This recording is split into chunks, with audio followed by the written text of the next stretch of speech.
Y'all hear the chains?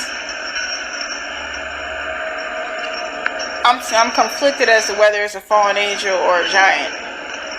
Hear that from a Hebrew Israelite perspective.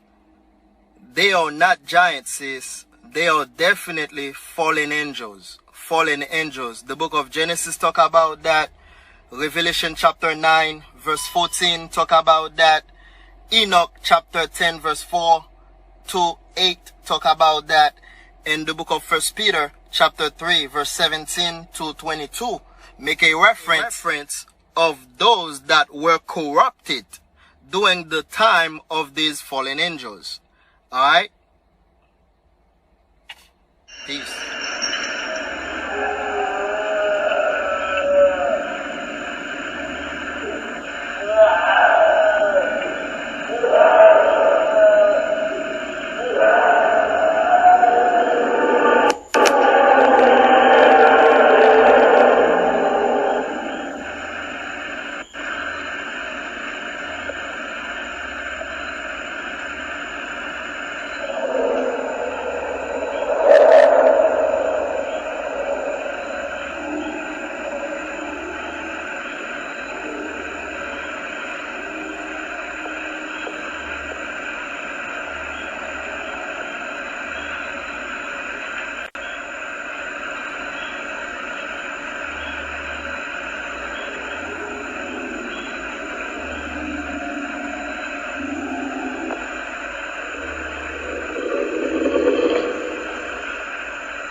River Euphrates has been mentioned in the holy books, revelations and hadith several times, especially in prophecies.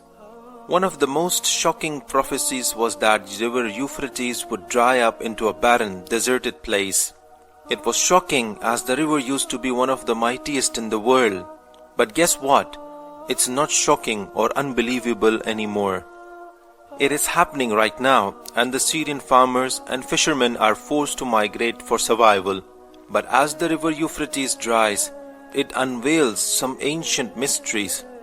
Archaeologists have found some unbelievable things from the riverbed, including a castle, treasures of gold, and a unique composition of soil.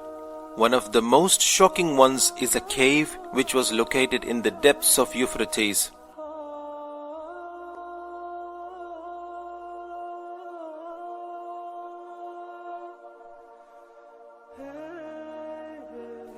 Release the 4 angels who are bound in the river Euphrates.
That's bizarre.